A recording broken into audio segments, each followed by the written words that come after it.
we got the special guest waiting. I don't know if you remember that. We do remember. I do remember, and we want to bring him in. Long time. Ever since we started this podcast, huge fan of ours, and we're a huge fan of him equally. So let's bring him in. Without further ado, drum roll, please. We've got Mr. Sal Terrezza. Hey, what's going on, Sal? How are you? Not much. How are you guys doing? We're surviving. We're surviving. I wouldn't say quite thriving, but we're surviving. Aren't we all? We were just giving you your due credit of being one of our first guest ever on the podcast. And one of our most adored guests as well. So thank you again for joining us.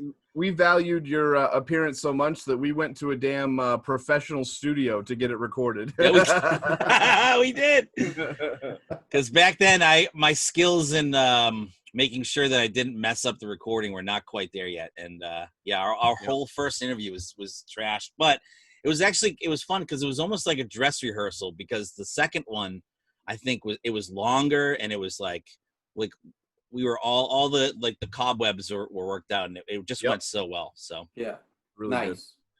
Good. Well, but, it was fun from here too, and congratulations to you, Steve. Thank you. Yeah. Oh, you're talking about his eyebrows, right? Yeah.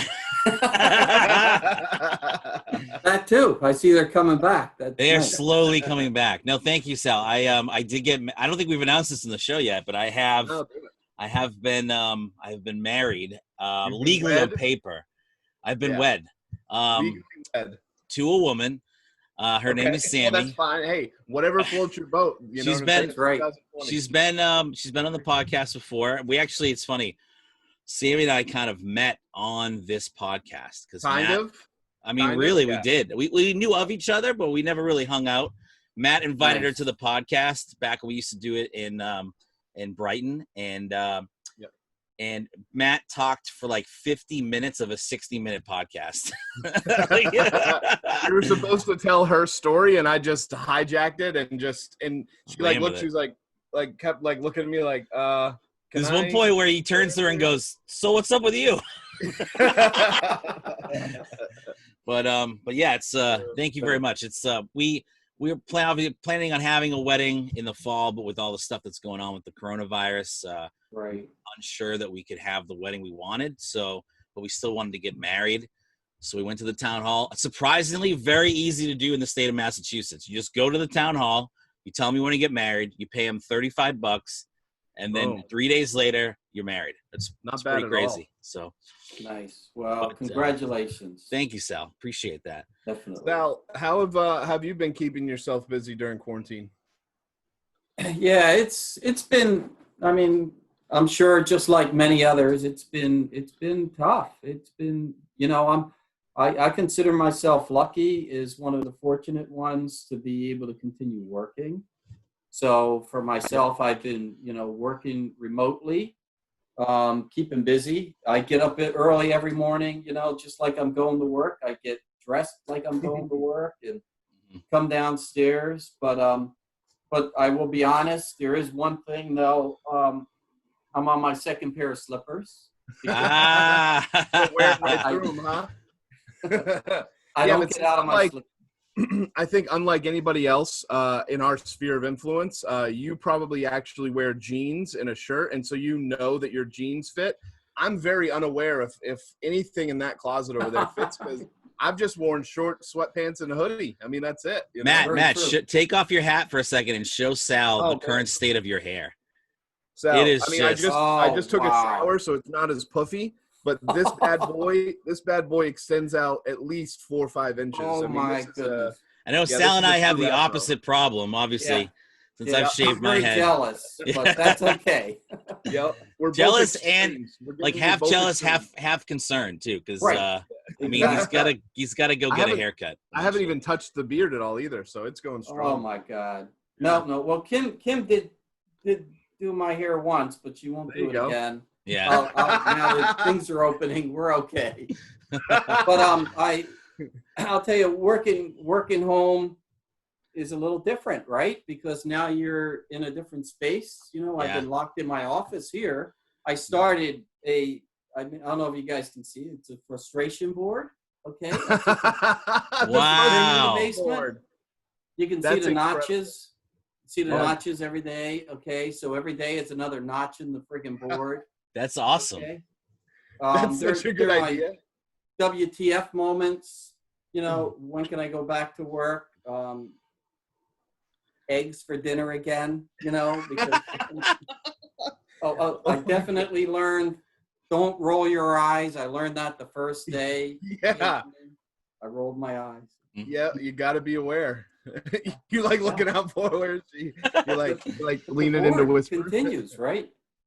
You make him our heartbeat fast, the stress. I mean, so I do. And then I had to go over to the back and continue with the frustration. Oh, wow. I like how you've highlighted some of them as well, too. And you've got dates on there, too, to commemorate the stressfulness. Well, the highlights are repeats, you know. Oh, okay. You're on a conference call and the vacuum starts, right? Yeah. Friggin' Amazon guy shows up at the door ringing the doorbell and the dog's barking and you're trying to work. So I recommend the frustration board. I mean, frustration board. I think everyone should have something. We'll have to send that out as a recommendation to our listeners for sure. I think it's good. At some point, we also should come down again to your house. I know we've been to your house before, but you have such an impressive office. Like I'm looking at your background and looking at mine, being like, I need to change some things up here. I have like an unmade bed in the background. You have like these like beautiful portraits of things. And when we visited you got to show us your collections of things too, which you're an avid collector of many things. Yeah. And that was so cool to, when you're a collector, sometimes I've collected some things, but it's a very personal solo journey. He means Dungeon and Dragon cards, by the way. No, I mean Robin Hood, Prince of Thieves cards, mainly and baseball cards. But it's like a very personal thing. You don't get to show people that often. And when you showed me some of your collections, I could see how much love and just appreciation you had for those things you're collecting, and it was cool to see that. So thanks, Steve. I get a little bit anal sometimes, alphanumerical, but that's okay. We all have our quirks, right? Right.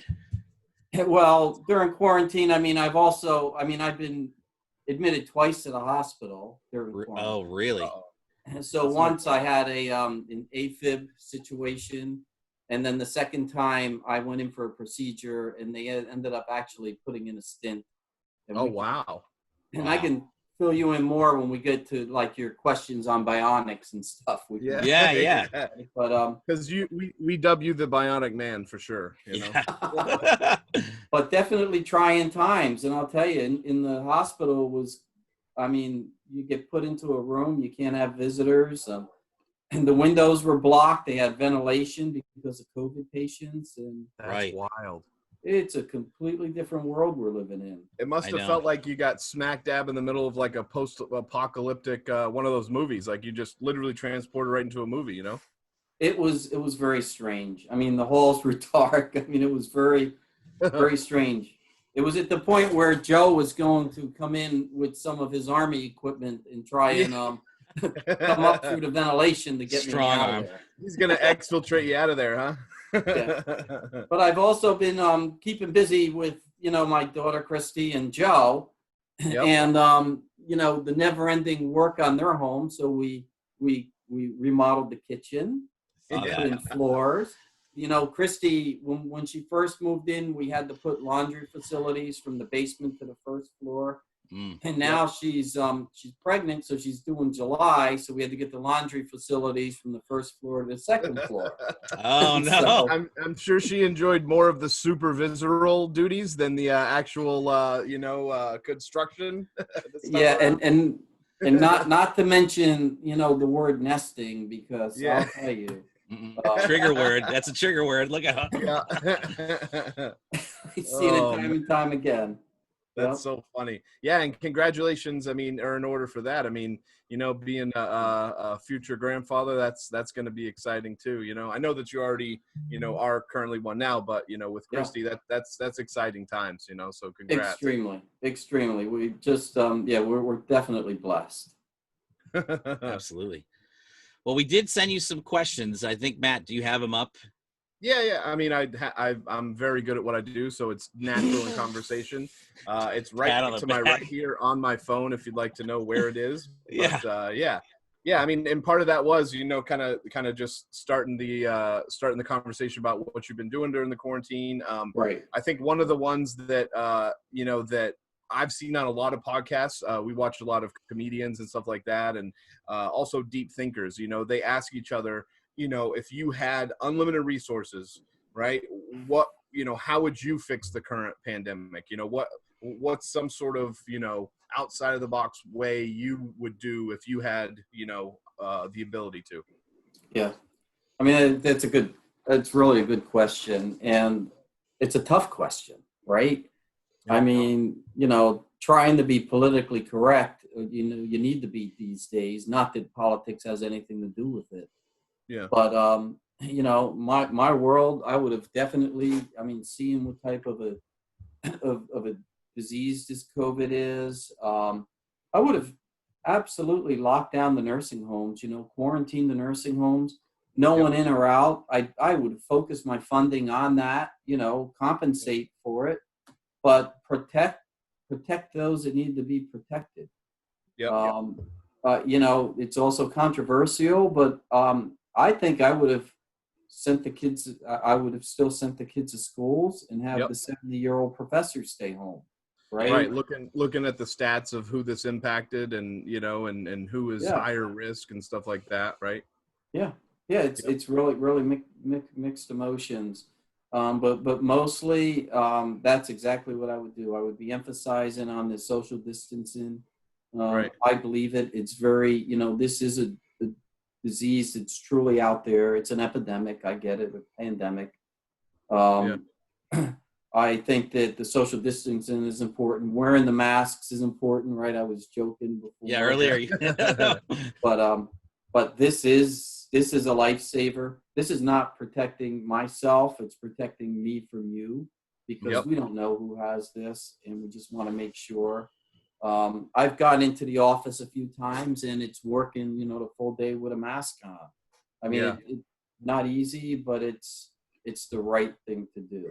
Yeah, that's funny that you mentioned that. My father came down to visit, and of course we're socially distancing on the porch and sharing a beer and stuff like that. And I was like, dude, what is written on your mask? And he wrote, "This mask is not for me, it's for you." Oh, that's great. The mask. Yeah. Because people, he's like, I go to a brewery picking up some beer and people look at me like I'm crazy and they're not wearing masks. He's like, look, don't blame me that I'm just following the protocol that, that was set forward, where it's better to be safe than sorry, kind of thing, so. Right. Exactly. And again, I think it's fun putting on a mask before I go into a bank now. Yeah. I think that's the funniest thing. Because before you couldn't even wear your sunglasses in a bank. Exactly. Yeah. Right. Yeah. People wear a mask into the bank. It's even better. People don't even look sideways when you're fully masked up now, so. But in all honesty, I mean, we live in a great country. I mean, say what you want about socialism, medicine for all, Medicare for all. I get it, right? I've been one of the fortunate ones. I've been able to maintain with insurances and all, but I get having medicine for all. But I also believe in free enterprise and the democracy that we have in this country. And if you look at it, I mean, compare with the other countries, not a single person in this country needed a ventilator.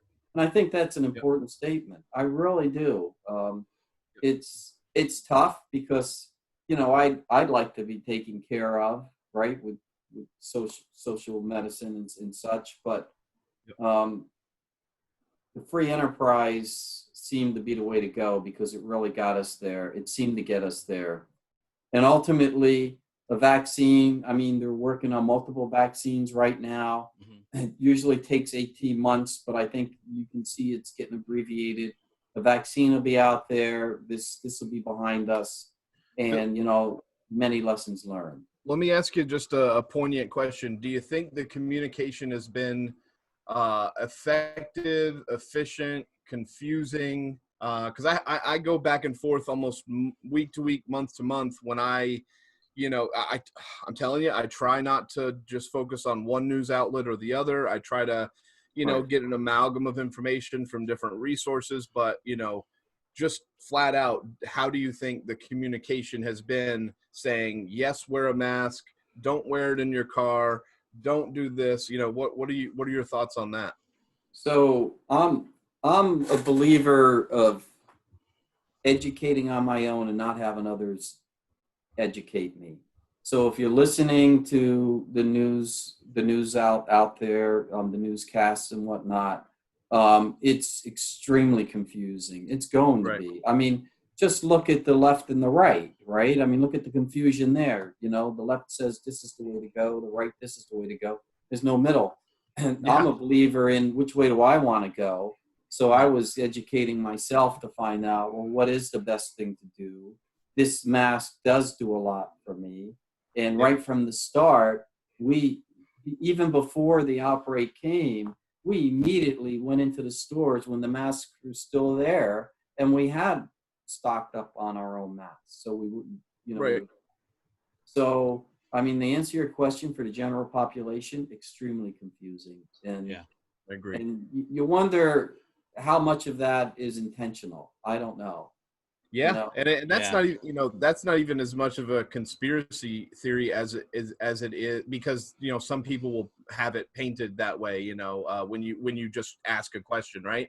But for me, you got to wonder. I mean, who benefits from the mass confusion of a population? It can't be the mom and pop stores. It can't be the the middle to lower class. I mean, it has to be that upper echelon people that are in a time of pandemic and a time of utter need, stuffing their pockets full of cash.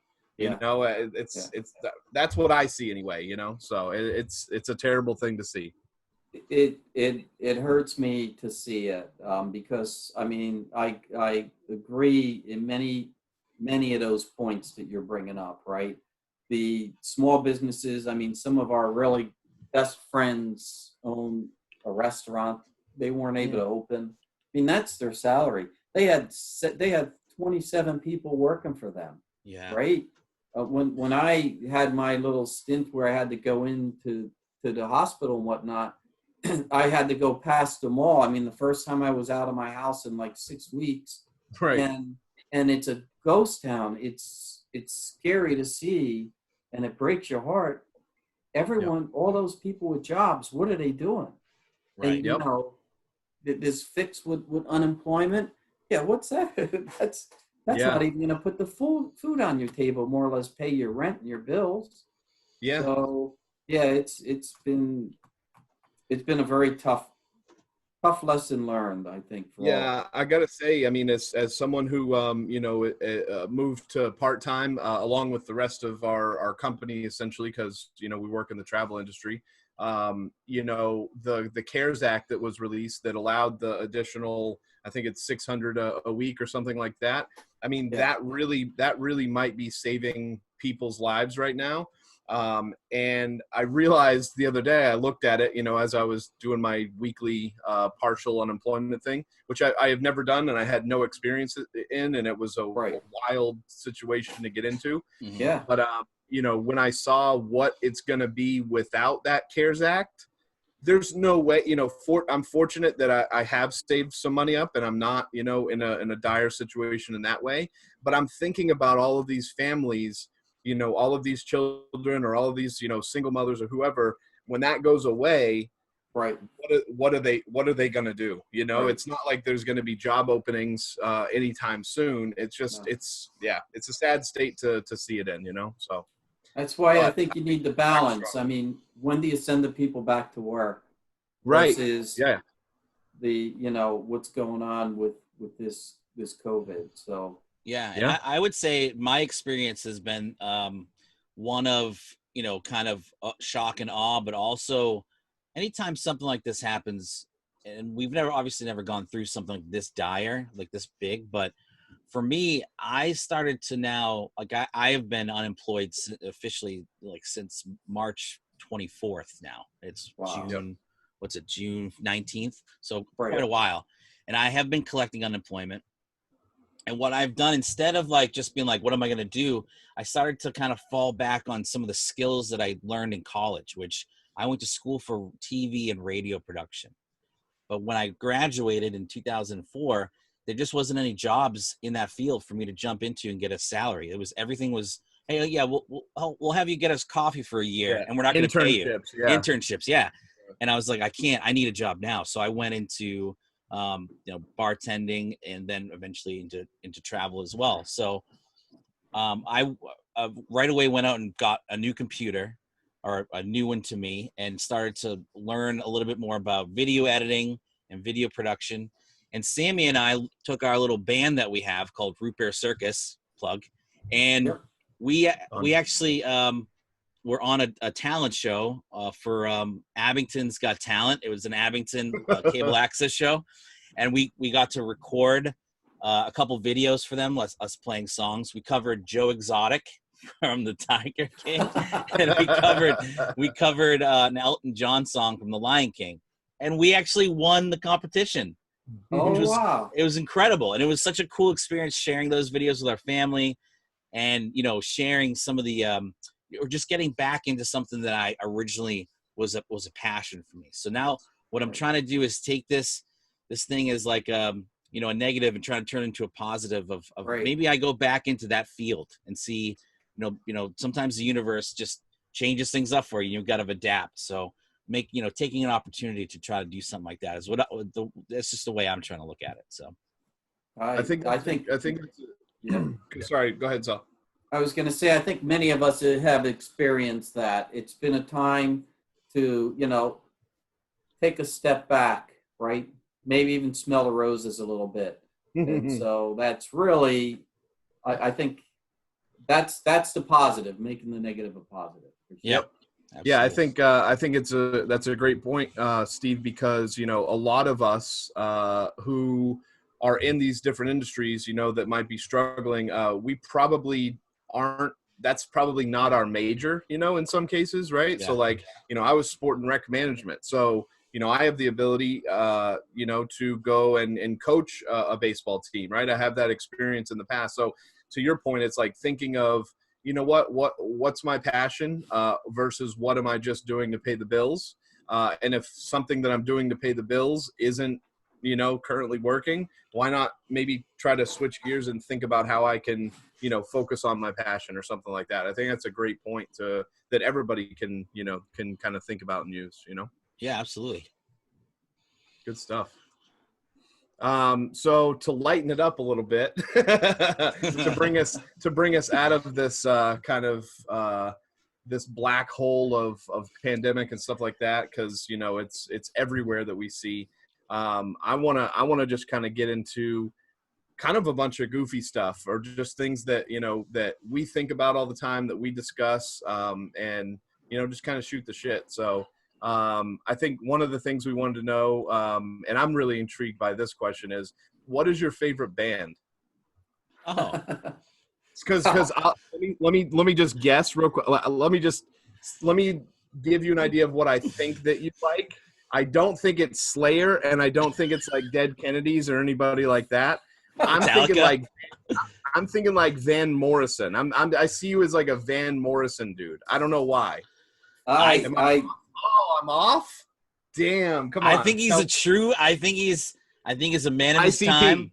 I think he's a huge Beatles fan. That's what Beatles? I think. Okay. Yeah. All right. Well, I can see some Sublime. I mean, heavy metal was really part of it, but no. Dude, you would blow my mind if you were like, listen, Slayer was the shit. No, I'll tell you, that's really a question mostly for Kim, music in our house, but no, I grew up, believe it or not, a John Denver fan. Oh, nice. All right. Okay. Rocky Mountain High. Yeah. Yep. And then, of course, with Kim, right, we were definitely more Boston, Styx. Okay. Pink Floyd, nice. Animals, right? That. Oh, nice. Yeah. That's so modern rock, rock and roll. All right. Yeah. So we were more geared towards that Fleetwood Mac days. Those are really But going back even before Kim, I was strictly a John Denver guy. That's great. I love that. Yeah, you must have had a very low resting heart rate for sure with that.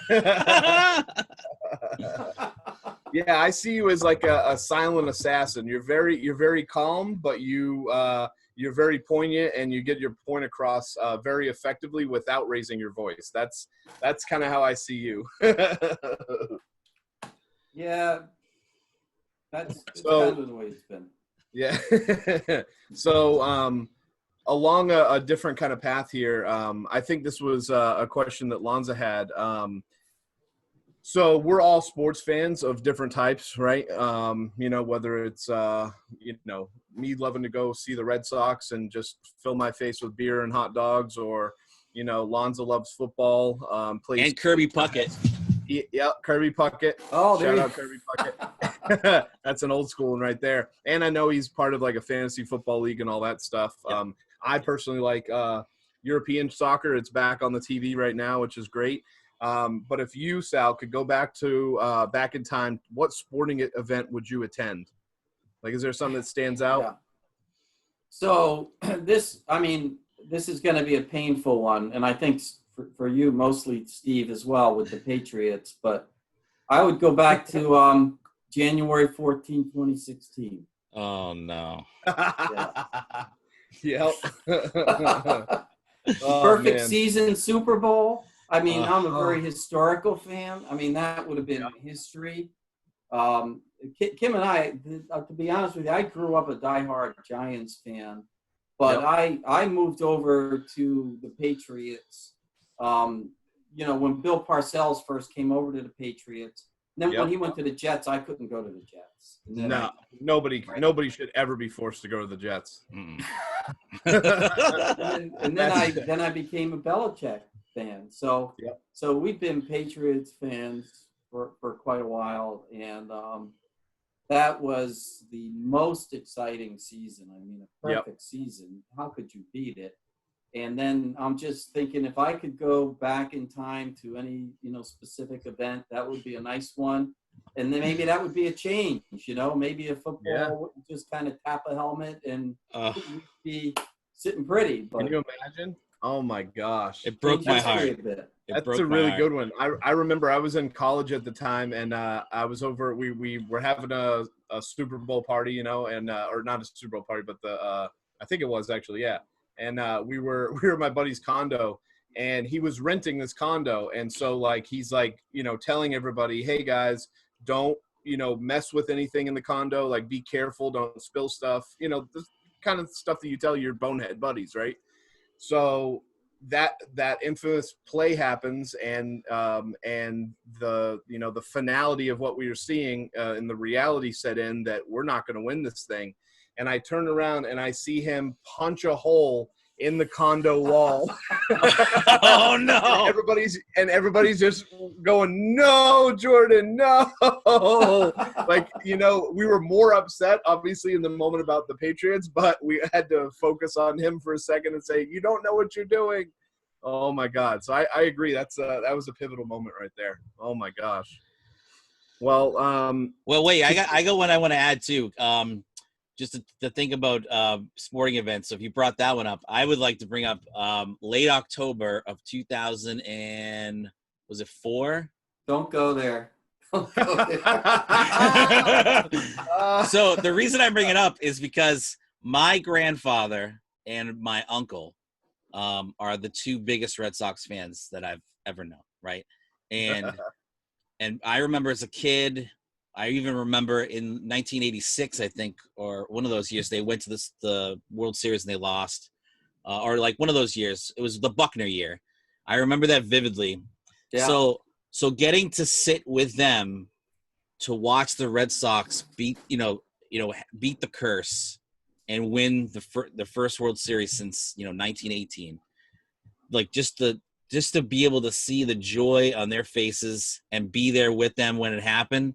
I mean, for me, it tops all, championships. Of course, now they've gone on to win other World Series, and the Patriots have won so many Super Bowls. We've kind of been spoiled here in Boston. We're title town, baby. But now the tide is changing with Tom Brady going to the Buccaneers and bringing Rob Gronkowski out of retirement. Like, have you guys seen those pictures of them in Tampa Bay Buccaneers jerseys? How weird is that? It's so weird, but you know, Very it's strange. You get to see, and I just haven't experienced this because Tom Brady has been my quarterback ever since, you know, I've been a serious fan. And if you look back at other big quarterbacks, all the greats for the most part have moved on to another team and then won with that team. So it is very weird to see it, but also it's like I look back at the last 20 years I've watched the Patriots just dominate. And except for those 2 Super Bowls, so they didn't win, but still, like, it's just been so fun to watch, and I appreciate it more because while it's happening, you really don't feel you're like, oh, they're gonna go to the Super Bowl and win every year. It's an expectation. Yeah. And now I don't know what's gonna happen with this team this year. I have no idea. So it's the first time in a while I could say that. Yes, yeah, it's going to be a different season, different without the GOAT. Did you guys get a chance to see? I was on Twitter today. Did you guys get a chance to see the proposed new helmets with the COVID protection and stuff? No. Oh my gosh! I want to see if I can find that. Can you find it on your thing and share the screen? I think I can. Yeah, this is something we've learned to do is we can share my screen. Can you just type in like NFL COVID helmets and see? Yeah, it should pull up. It's a Chicago Bears proposed. It's called COVID-19 series helmet. Let's see if I can grab some images. I think it's that first right there. Wow. Look at that thing. Wait, can you guys see it okay? Oh, it's loading I can see your right screen now. Perfect, yeah. Let's see if it – yeah. Wow. With that huge – oh, wow, that's crazy. Sal, can you see that? Yeah, that's going to be different. That's for sure. Right? How are they going to breathe in that? That's what I'm saying. You're like huffing and puffing. Wow. That's it's crazy. Just proposed as the new one. Whether they actually decide to do it or not, we'll see. It's still crazy to me to think that they're actually going to play a season this year. Like, how is that going to look? It's going to be so strange. Yeah. Yeah. It's again one of those. This year is just like one of those years where it's. You just have to. We have no idea what's going to happen. Essentially, it's no idea. So it's like unprecedented times on top of unprecedented times on top of unprecedented times. Right? It's like it's just. Yeah. I mean, growing up, 2020 seemed to be like the future out there. Right. And all my life, I look forward to what's 2020 going to be like. And now it's like I want to go back. I genuinely thought it would be the Jetsons by now. It's coming. I'm a big fan of Kevin Costner movies, and he has a movie called The Postman. I don't know if you've ever seen it, but it's set in the future, and we regress back to like old Western times, where like that's kind of what happened. Like the people take over this tyranny, and then we're living back in like the 1850s style. Wow! And he brings everybody back because he brings back the U.S. Post Office. That's wild. So he starts delivering letters, and it's so corny, and it's way too long. But it's Kevin Costner. He's my favorite. So well, doesn't he have isn't that a theme with him? I mean, think about Waterworld. Like, are you serious? Yeah. That was like 3 hours of hot garbage, dude. That's unbelievable. But also incredible. It's incredible. Yeah, wait, what was the? I forget what the budget on that thing was, but it was something that was. I'll look at it right now. It was something it's crazy. That was beyond all rational thought, like at the time, especially to have that type of budget for like a movie of that, of that stature. It just kept falling flat. I think they kept just like hemorrhaging money and putting it in and doing all this other stuff. It definitely was not. Definitely was not a good one. You guys ever do that sometimes with Waterworld? With movies, you can look them up on Wikipedia and they'll tell you exactly what their budget was. No, I know about IMDb, but I don't know if anything. So else. The budget for Waterworld was $175 million. And it was made in 1995. So that's what I'm saying. So with inflation, how much would that be worth? $1 billion. No, like probably like 300 million, right? But it only box office 264 million. So that's usually considered a loss if it doesn't make like more than a couple hundred million over the budget. Oh, sure. So that's crazy, man. Yeah. That is crazy. What Sal, what is your, I mean, kind of along with the movie thought process, what's your favorite sci-fi movie? Well, And if applicable, do you think it'll come true? Depending on which way you go with it, do you think that it could be possible, or is it just too far out there? so sci-fi, you know, I have to say, Oh, he's taking. We got calls to take. I'll see you guys. Yeah, right. Yeah. For sci-fi, I have to say my favorite of all time has to be Star Wars. Yes. Right. Nice. That's so that awesome. was my first date with my wife in 1977. No kidding. Did you guys go to see it in the theater? Yeah. Yeah. Wow. Dude, yeah. You had to have known that it would last if she'd be like, yeah, heck yeah, let's go see Star Wars. Right, exactly. Wow, that's awesome. That's so cool. Yep. Yeah, So that was it. And do I think it'll come to fruition? Right. Well, space travel is already in the fruition. Mm-hmm. Yep. And I think it's going to continue growing. Yep. You know, living in space could be a thing going forward. You Yeah, know, what we're do you gonna think have about this? The private people- enterprises of like SpaceX and stuff. Like, do you like, you know, when we privatize things, you know, safety, you know, I don't know how it all works, but you know, does safety lack a little bit? Do we have, you know, the private investors for the funding to be able to do the things that NASA used to do and all this? You know, that's kind of like I don't know. It's interesting.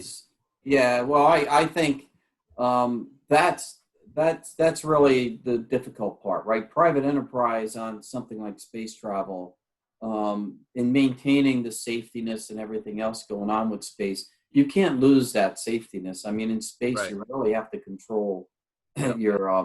your components and everything else going out there. The cost is astronomical, right? SpaceX, they had the one space program where they were going to put internet all around the world, and that you know that's where they teamed up with Airbus and whatnot. And now you know that's kind of gone bankrupt, right? Because of the money and the drive that it takes. Future space exploration is definitely out there. I think that it will come to fruition, something like a Star Wars. It'll be pretty neat to see, right, coming out there. What do I think in Alien would look like, you know, that would be out there? As far as life out there, like what, you know, because we don't know if non-organic life would be silicon based or something like, you know, like that. Like, what do you think it would look like? I mean, it certainly I wouldn't think it'd look like you and me, you know? No. I mean, I don't even know if you can fathom it, right? What do we have to go by? We have Alien, right, to go by. Look at Alien, right? But I definitely see it come to fruition more and more with space travel. And that's really my ultimate sci-fi that I you know what I've been wondering about is, like, you know, as we get closer and closer to this idea of, you know, global warming really kind of being one of the most important things about our civilization being able to move forward a certain amount of, you know, hundreds or thousands of years. Do you think that, you know, at some point the powers that be, whoever they are, do you think that they're going to focus more on outward travel and put more of an emphasis on, hey, we need to terraform, you know, different, you know, possible, whether they're planets that are similar, you know, to our atmosphere and stuff like that? Do you think they're going to just say, you know what, this shit's unsavable, we need to go, you know, out into space to save our civilization? Do you think it will get to that, you know, to that point? Yeah, I think it'll continue along to that point with the distance in space travel. I'm not really, you know, not to the desperation point of, you know, saving civilization, but maybe identifying other civilizations that are out there, or biologically what could be out there. But I do see space travel going further and further. I see, man being in space longer and longer going forward.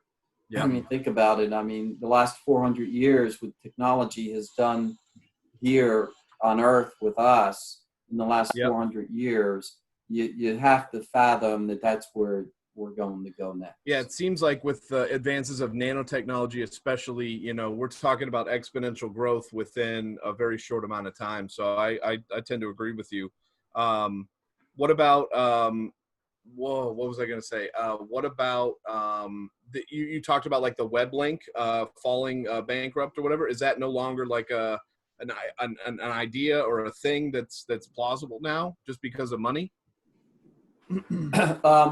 It's plausible, right? Yeah. But again, I think it's almost a start over, come up with funds, and it's tough. I mean, there's some satellites that are out there already into the orbit where they were putting for the internet around the world, and we never got to finish the job.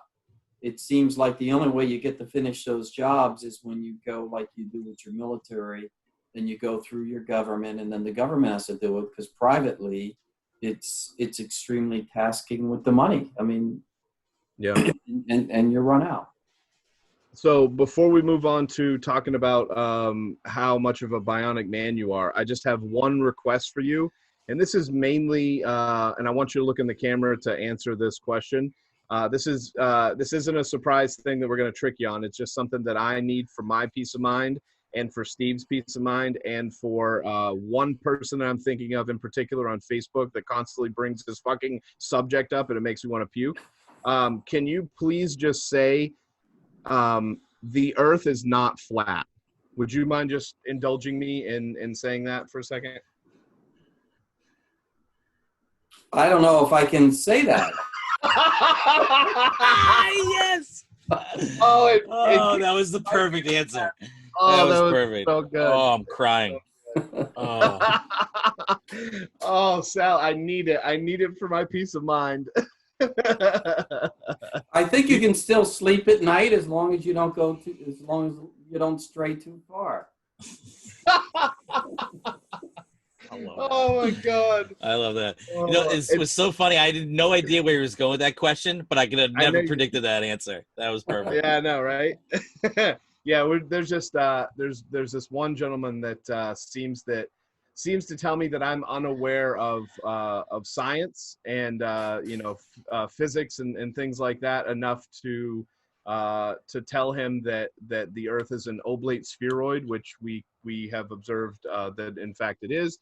But I just wanted to see if I could get some more people on board with support. With telling him that he is incorrect, that the Earth is indeed not flat. So I mean, I just can't give you firsthand information on it. No. That's not what I'm asking for. I'm just asking you to tell him that he's wrong, basically. Oh my goodness. But I respect you pleading the fifth. But we wanted to talk about any upgrades that the bionic man, you yourself, have experienced, or how have the latest ones been working for you and stuff like that.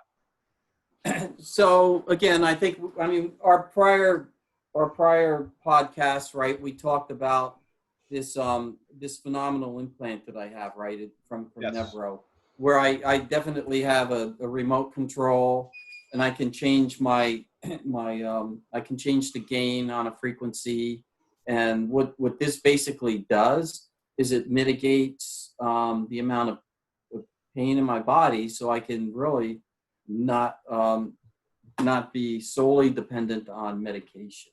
Yep. Okay. I think it's fascinating this time around because we didn't, this was an audio podcast when we spoke with you before. So even seeing something like that puts into context for either our viewers or our listeners, wow, this is something that's real. It's not just, tangible. Something. Yeah, exactly. It's tangible, so. Yeah. No, I mean, I think it's again, it's based from the latest technology, right? Yep. And it looks like a little PlayStation thing, but right. But they put a battery in my back, and then they put the leads going down the spinal cord.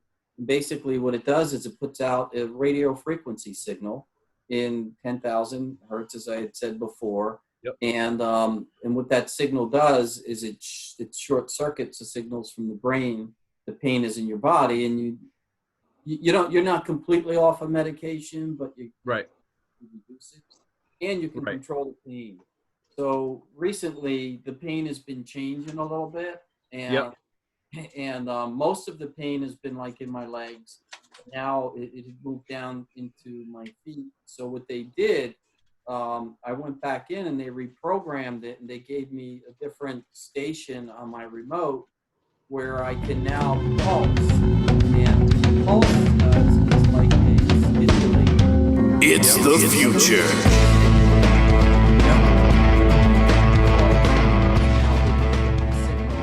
To see if they can capture pain in different parts of the body. That's incredible. Wow. So that's going along very well.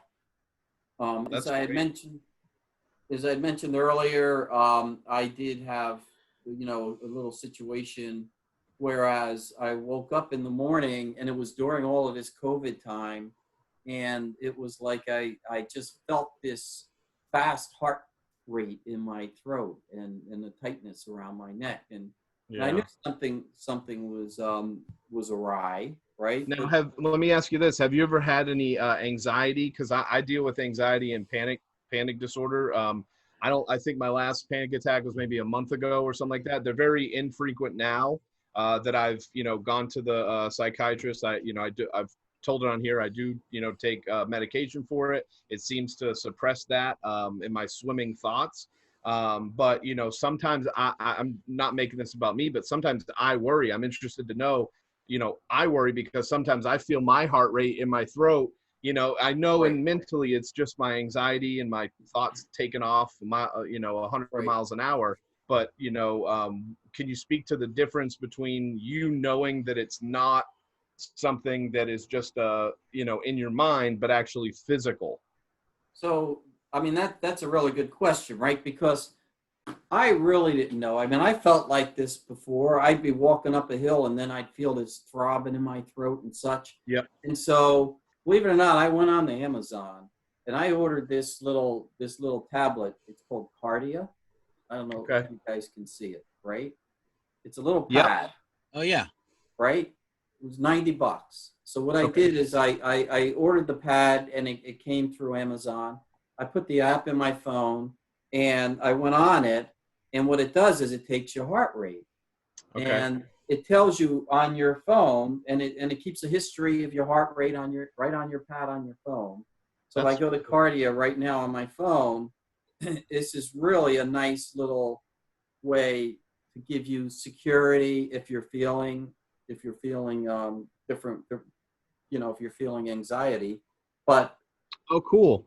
Right. And so what I do is I put the pad down, I put my fingers on 30 seconds. It gives you your pulse rate. Oh, wow. And what I did is I woke up one morning feeling like that. So I went down, I grabbed my little Kardia thing, and I took my pulse rate, and I was at 170 beats per minute. Yep. Wow. Right? Your average for the adult should be 60 beats per minute. Yeah. So I was already up at 170. Wow. And so it's like, wow, what is this? So I calmed myself down, and it went down. And then I had another episode where it went up. And so what I did is I took the rate, I sent it to email to myself, and I printed it on PDF. Oh my God. Wow. So it gives you on PDF. So when I printed it, now a heartbeat should be like a normal pulse. Yep. So I printed it like this. I called my doctor, and I told him, I was feeling the machine actually told me I was an AFib, and so I told the doctor that I have this little thing that tells me I'm an AFib, and he said, well, he kind of said, just take it easy and we'll see, because you can't go in for a visit. No. Right. So I told him, I said, well, I'll tell you what, why don't I send you the PDF? So I sent him the PDF, and he told me, get in the car and go to the hospital. Wow. Right, because you're an AFib. And so, so with that, I went to the hospital. I was in AFib, and I stayed in. I was at 160 to 170 beats, but 3 days. Now, can you explain what real quick what AFib actually is? Because I know my grandfather's had it, but for our listeners that might not be familiar, do you know? Can you expand on that? So I can actually show you what AFib is. So a normal heartbeat. Let's see if I have a copy of a normal one. I don't. So a normal heartbeat, you'll get your heart to go tick, right? Yep. Every 60 beats a minute, you'll get a tick up, right? AFib is you get something like this where it's almost flatline and you just see it just fibrillating. So okay. AFib is atrial fibrillation, right? Arterial fibrillation, whereas your heartbeat is just fibrillating. It's not given the steady pulse. Gotcha. Right. Okay. I mean, that was a lifesaver for me. Mm-hmm. Yeah. And in fact, when I went to the hospital, I just brought the PDF with me, and in the emergency room, they were all passing it around.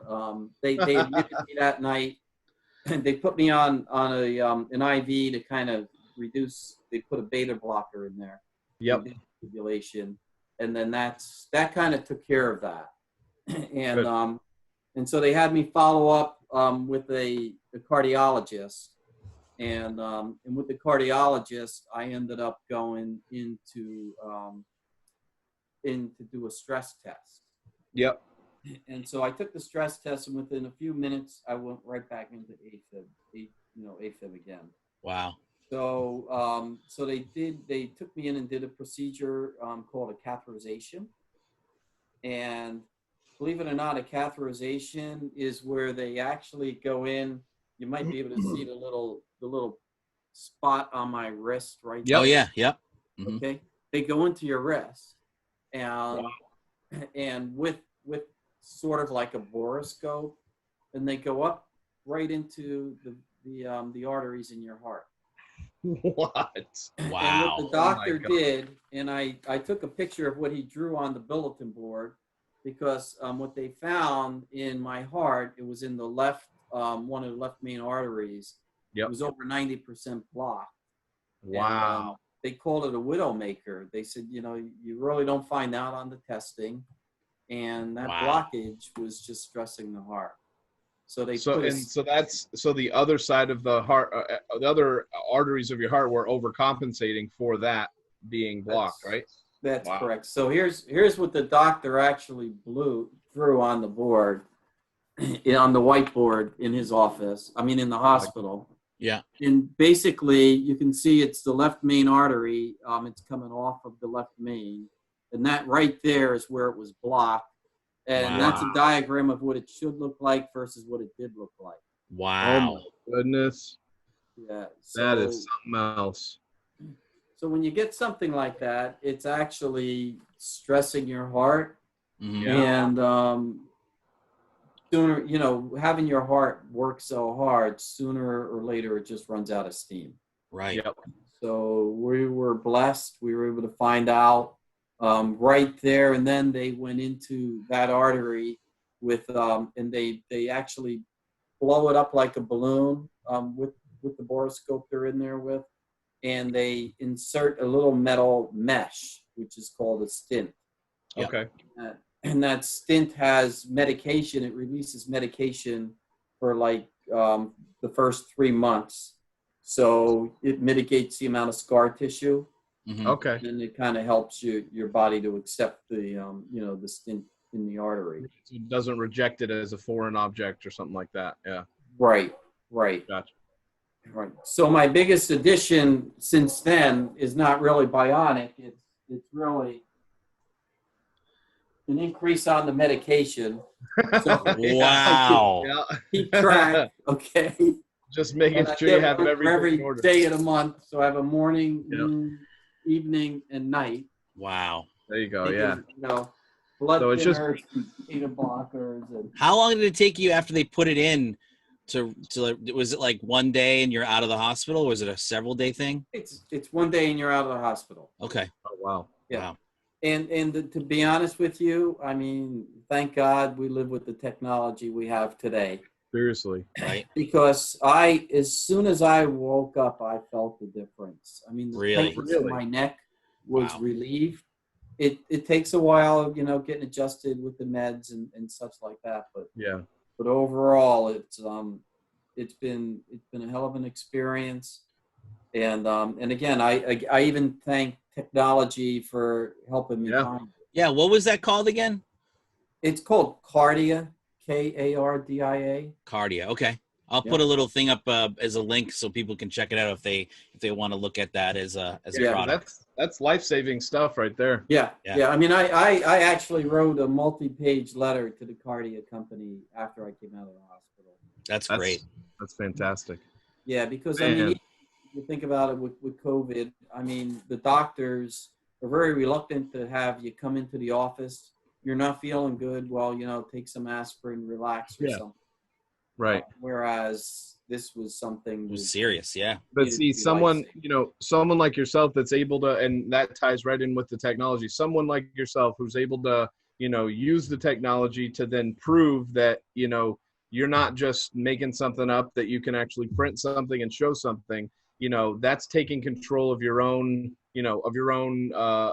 narrative of what's going on in your life, knowing that, no, this is something real, and here's the proof, Yeah. I think if people can learn to do more of that, kind of thinking for themselves on their own, that kind of ties back with what we were talking about. Then I think that, we'd be better off as a society, not just relying on, calling a doctor. Nope, you're fine. Take aspirin, go home.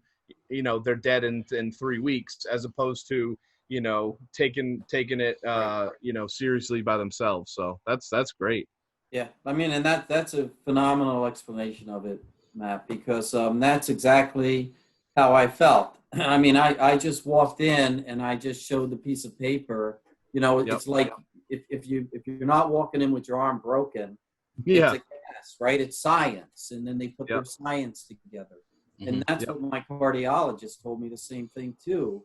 Whereas because back in January, I had what's called a calcium scan done on my heart because I wasn't feeling that good, which is why I ordered this. Yeah. And when they did the calcium scan, what it does is it takes a three-dimensional picture of your heart, and they can measure the calcium.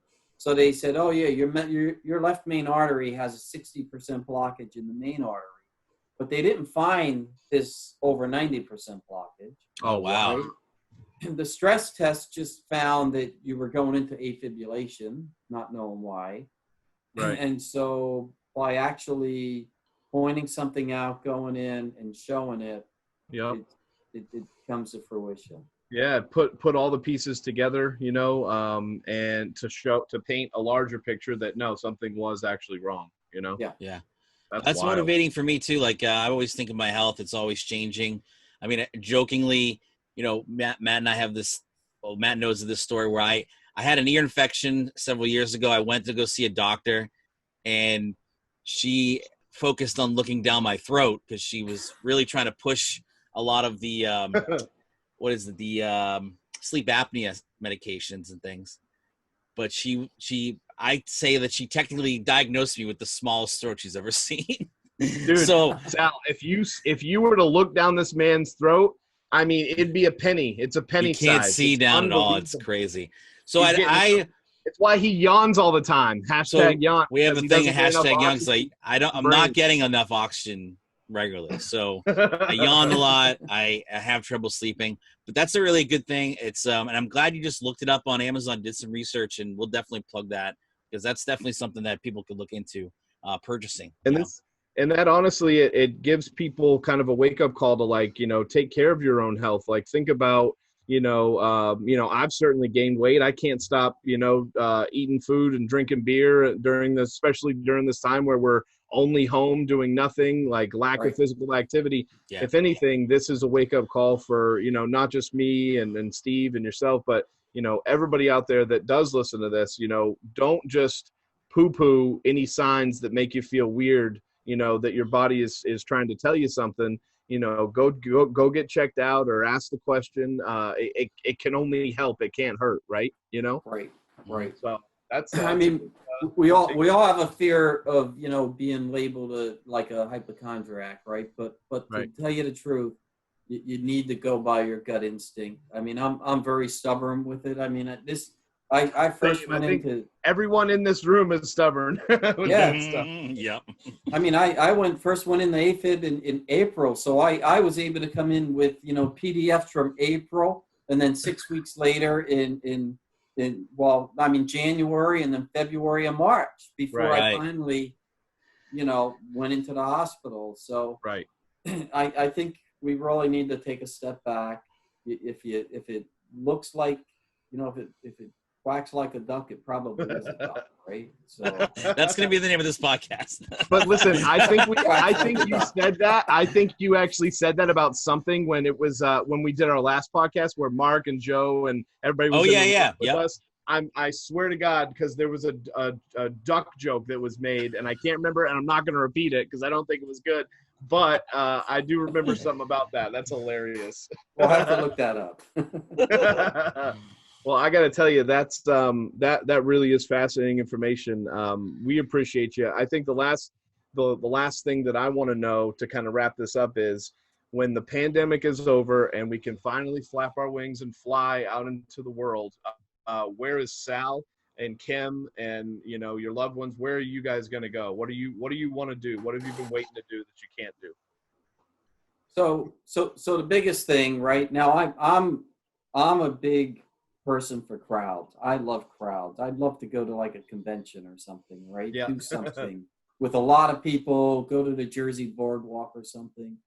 But ultimately, you know, since March being locked in the house, even February to now being locked in the house, I miss family in New Jersey, right? Your family that's far away.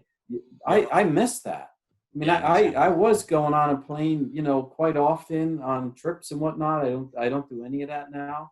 Yep. But the biggest thing I miss of it all is family that's away. And I know I'd like to go on a beach down the Jersey Shore and be around people, which is phenomenal to do. But the biggest thing I think that we're going to do is we're going to get down in Carolinas, awesome. Visit the family, Jersey, visit the family. That's great. I think I kind of I myself feel kind of the same. I feel the need for kind of reinforcements around me. You know, I need that reinforced humanity, if you will. I need, you know, to feel like there's a normal again.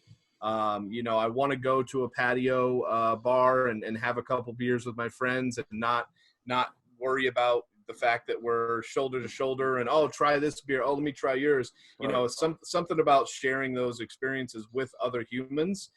It's funny that, you know, I used to joke like, oh, I'm antisocial. I don't really want to go out anywhere. Now I would pay to be able to go and do those kind of things that I was kind of like hesitant to do before. Right. So I'm with you there. What about you, Steve? Mostly I would have thought you would have said you're going to go for a haircut first. He needs one so bad. I do. I'm actually going to go to the Dominican place down the street, and they're going to fade me up real tight. So that's good. That's good. You ought to pay him double. Yeah, trust me, I will. I'm thinking about donating to like, what is it? Locks for, what do they call it? Locks. You need for way love more hair like than that. They can't do anything with a helmet. They need long locks. No, he's literally going to cut it so that it just comes off like in one piece. Yeah, I'd say, you know, for us, we love going out on like in just road trips. We would, you know, we did one back in February. We went to Atlantic City for the first time. We walked the boardwalk of Atlantic City, loved it. So yeah, for me, it's just like that first chance we get to go do a road trip and go far, go down to Virginia, go down to Florida or something like that. We love doing that. So that's definitely what we're looking forward to once this is all done. Important good stuff. Well, listen, Sal, we appreciate you so much. You know that. We can't wait till all this stuff is over and we can get out to the Terrezza homestead and grill out and chill in the back and have Omar and Scout and everybody all together. And by then there'll be that little meatball that's on its way. And we'll all have time. Little meatball. Yep. All right. Well, Sal, we're gonna just have a little post-show thing, but we would just love to have you back on whenever you're like. I mean, this is just so fun to have you on. It's so knowledgeable. Just and we consider you a good friend of ours, so we really and enjoy also pre-Happy Father's Day, Sal. Just wanted to let you know. Thank you. I know that my dad has to be number one because he's my father, but you're the second favorite dad. All right, so I love Thank that. you. All right, Sal. Well, thank you so much again, bud. You have a good rest of your day. Okay. Okay. Appreciate Always you, a bud. pleasure. You guys take care. All right, take care, Sal. Okay. Yep, bye now.